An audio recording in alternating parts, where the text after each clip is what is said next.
time now to turn back to meteorologist Cedric Haynes in Studio B. And Cedric, you were saying, after actually not too bad of a start to the morning, yeah, we're back to that heat and humidity. Yeah, that's true. But hey, you know what? It's the way you start, not the way you finish. Okay.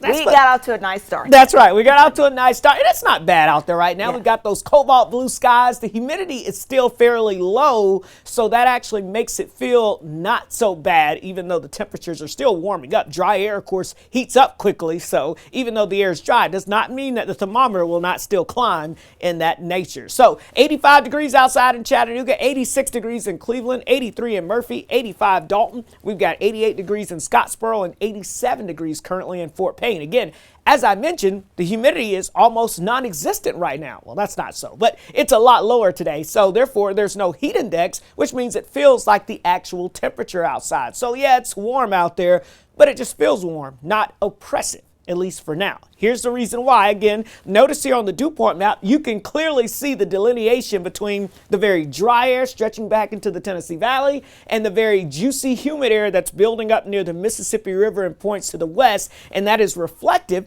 in the heat alerts, because as you take a look at the heat alerts with high pressure, we've got that dry air pushing in here in the Tennessee Valley still. But on the back side with that very humid air, we have those heat alerts, and the orange, those are heat advisories, and the pink or magenta colors, those are excessive heat warnings, where heat indices could be up to 115 later today.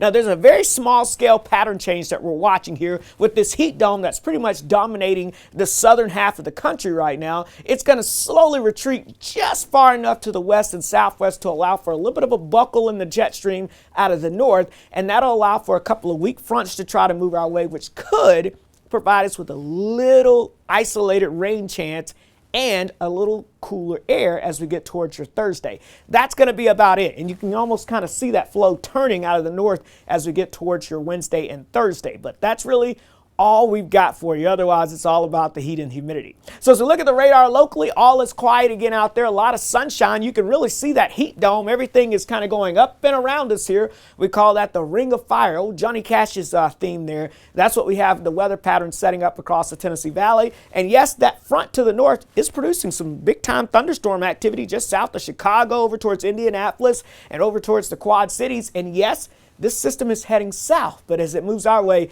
it is going to lose a lot of steam. But you can see some of those big time storms rumbling now just north of Springfield, Illinois, and over towards southeastern portions of Iowa. So let's time it out for you with Futurecast. No rain expected here today, just lots of sunshine and heat, but at least it will be a dry heat today. Now, as we go into your Wednesday, we'll start to get those winds coming in out of the south, so that'll pump in a little more humidity. And notice most of Wednesday will still be dry. It's Wednesday evening where that front starts to get in, and that's when we can see a couple of these hit or miss scattered showers and downpours. Notice it's losing a lot of steam as it moves through the area, so don't expect a lot of rainfall with this activity. And by the time we get towards midnight, most of that fizzles out, and we could have a spotty sprinkle as we get into your Thursday. So not a lot of rainfall expected. And in fact, as we look at the rainfall forecast there, maybe up to 1/10 of an inch in a couple of isolated spots. That's going to be about it. What this is really going to do is open the door to the humidity as we go towards the weekend. So even though the temperatures may cool off a degree or two, notice the heat index goes up. Yeah, that's the wrong way. That's in that dangerous level, and we could have some heat alerts that are issued by the time we get towards the weekend. So 98 today. It's going to be a hot day with sunshine and that dry air that's going to be in place across the area. Let me show you your Storm Alert 7-day forecast. 98 today, 99 for your Wednesday. Wow. Hey, that's only a degree or two shy of the record high. Maybe an isolated shower or two by Wednesday evening. There's your cooler air by Thursday. Notice just a couple of degrees, Latrice, and then we're back up this weekend along with more humidity, which can make it a little dangerous. All right, slightly cooler. Thank you so much there, Cedric.